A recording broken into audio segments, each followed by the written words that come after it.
Welcome to the Way to Be Human podcast. This is a safe space where we embrace the messiness of life, dive into honest conversations about mental health, and talk about what it really means to be human. I owe y'all a part 2 to the previous episode, and I don't know what's been going on, but I've been stuck in a rut again, and I'm trying to be gentle with myself because I think this is all part of the creative process, but it's been hard. I've really wanted to get on here and record and talk through this part 2, but it just seems like everything I record or think about, it just doesn't come out in a way that I feel passionate about sharing. Like, it just seems like there's something missing. There's something off when I go to create the episode that's the part 2. So here we are. We're trying it again. I switched up my location and I have my emotional support cat here at the ready. Oh, she got eye boogies, so I got distracted by that because I wanted to clean her eyes. But she's here keeping me company, and yeah, so this is going to be a part 2 to the previous episode. Just to recap, in the previous episode, I was talking about attraction and kind of feeling like I may have been having this epiphany / freak out moment that I didn't actually know what attraction was, and that I am attracted to people that are emotionally unavailable. And yeah, I think I was very much in this phase of trying to understand more and just kind of being shocked that might be what's going on as I'm on this dating journey. Sorry, the pauses are because I keep getting distracted by my cat, but she's rolling around, purring up a storm, getting all the pets. It can be very distracting. She's just so cute because she's just a baby. Anyways, side quest over, moving on. So yeah, I think some things I was thinking about after the last episode was that I was having a really hard time wrapping my head around the idea that I was attracted to people that are emotionally unavailable. There was something that I wasn't able to quite put words to, but just something about that was not sitting well with me. I think one idea I've had is that I've done all of this work to get to the place that I'm at and to be ready to date and to be open to dating. And there's something about the idea of doing all of this work and still being attracted to emotionally unavailable people that just really it just didn't sit right with me. It felt like, I guess, like a slap in the face kind of sense. Here I was thinking that I had done all of this work and I was ready for this next journey in my life, and then there's this very real possibility that I had a bunch more work to do. There was just something hard about that to grasp, to really feel comfy with, I guess. And that's not to say that there's anything wrong with needing to continue working on yourself and to continue therapy and whatnot. I am a firm believer that the work never ends. I think there's always going to be things in life that come up. I think it was just more that I was really excited for this journey and I felt ready But then there's this like lingering possibility that maybe I wasn't actually ready to be dating. And that just was hard to wrap my head around. So, just something I was thinking about. But of course, I brought all of this to therapy because, as I was saying, I kind of feel like I was having like a freak out moment. Just being concerned that I didn't know what to make of all of this. And just wanting to talk through, like, if this is actually what's happening, like, okay, how do I move forward? How do I work through this? What work do I need to do? So I show up to therapy, and I want to preface that my therapist has known me for years, and I very much trust my therapist, and I think this relationship that we have, I'm able to get different perspectives from my therapist that I trust and believe. And I just want to preface with that because that kind of ties into like the conversation we ended up having and kind of the direction that this went in, because there's a bit of a plot twist here. So, I show up to therapy and I'm telling my therapist about all of this, and I'm like just word vomiting all about how I feel like I don't know what attraction is, and like, is attraction really that boring where you just feel nothing? Like, that doesn't make sense when it comes to the world of romance novels and books and things of that nature, and TV shows and all of the stuff. So she kind of brought up a good point that really helped me pause to really think about this. She was saying that dating is a lot like hiring. So like when you go to hire someone, they may look perfect on the resume, and hold on, my cat did something on my computer because naturally she had to roll around on the keyboard, and now I'm just trying to figure that out. Okay, gotta figure it out. We're gonna keep that in because this is the whole point of being human. So when you go to hire, right, you're looking at the resume. The resume is perfect. They have the experience, the skills, the education, everything you're looking for, and checking all of your boxes. And then you get to the next stage, which is like the interview, and this is kind of like the vibe check, right? So you go into this interview, and even though they're perfect, they're checking your boxes, the vibes are just not checking, right? Like, the vibes are just not there.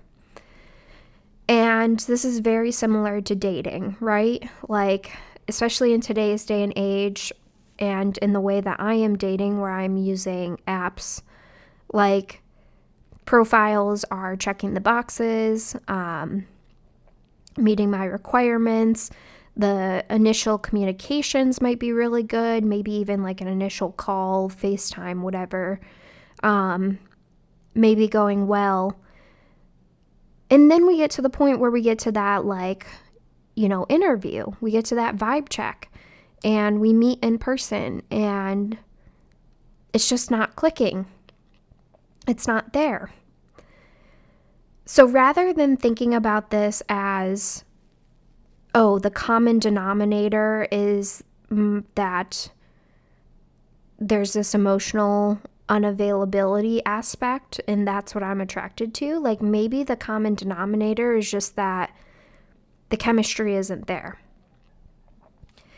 And I thought this was very eye-opening, and I had a much easier time wrapping my head around this idea, because when I think back to like just previous times that I've dated, this has been like a recurring situation that has happened where, I am very selective when I come to dating to begin with. Like, I'm already not really swiping on many people to begin with.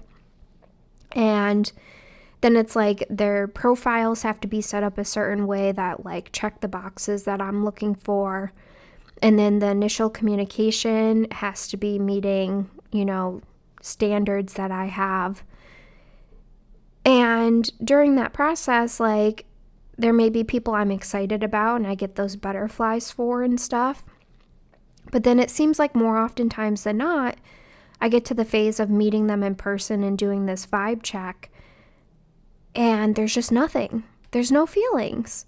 There's no butterflies. There's no excitement. It's just kind of like, oh, okay, like, you're cool, but I don't want to, like, rip your clothes off, which I think for me is something that I'm looking for. I'm looking for that passion, that chemistry.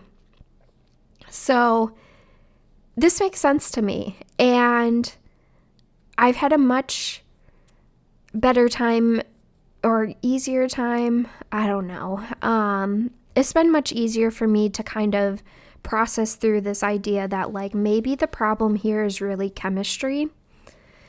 And I think that's the other thing that makes sense to me about the idea of chemistry, because that's like a subconscious, like, biological aspect, and that's very much what this kind of feels like.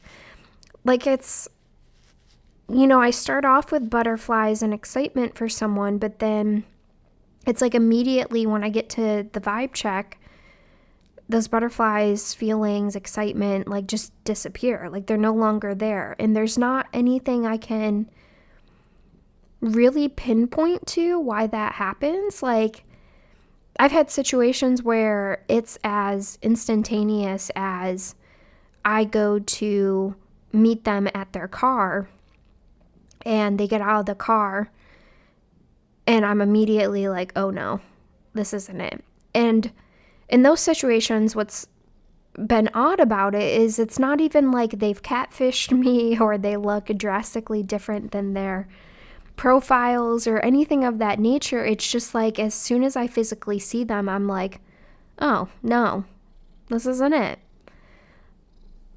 So I guess that's the plot twist. The plot twist is that I think I kind of freaked out and found the wrong common denominator, and focused in on that. And I think, I'm still working through why it is that I really focused in on the aspect of emotional unavailability and my attraction to that versus like just thinking about it more holistically. And I think part of that is, I'm still on this journey to trust myself, and I'm still on a journey to, oh, my cat is rubbing on the microphone. Hello, ma'am.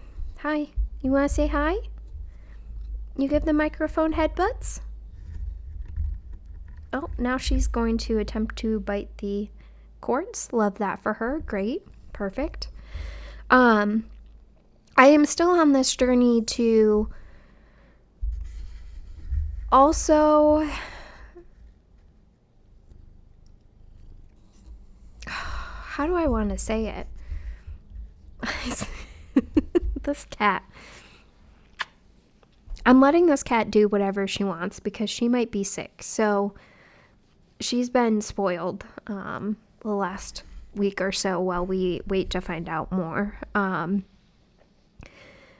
Anyways, the journey I'm on a journey to really learn to trust myself, but also on a journey to fully accept the amount of work that I've done to get to where I'm at. I think every day there are things that happen that I have been able to take a step back and realize like, oh, wow, that's growth. That's where I've done the work. But that's a journey, right? It's a journey to really accept that and fully believe it and take it to heart. The other component of this is that when it comes to attraction and chemistry, like, I very much am someone where I need that chemistry. I need that attraction. I want that energy. My cat. Oh my gosh. Okay, let me readjust everything. I want that passion, that rip your clothes off kind of energy. And it's something that I think is like really important, that I look for in the other person that I'm dating. I want to have those kind of feelings towards them. And I hope that they have those feelings towards me. And that might just be the hopeless romantic in me, but it's something that even just as I look back through the years, like it's always been really important to me. Like that passion, I think, is really what it is. And that, just comes from like the physicality and the emotional. And it also comes from, just the like intellectual stimulation, I think, for me. My brain keeps wanting to say it comes from the brain, but like that sounds weird. Anyways, I don't know. Sometimes my brain just doesn't have the words, so we're doing the best we can. But yeah, so I guess this is the part 2. I appreciate you listening. I appreciate the support in following along on my journey through life. Hopefully you enjoy the pieces of my cat interrupting during this.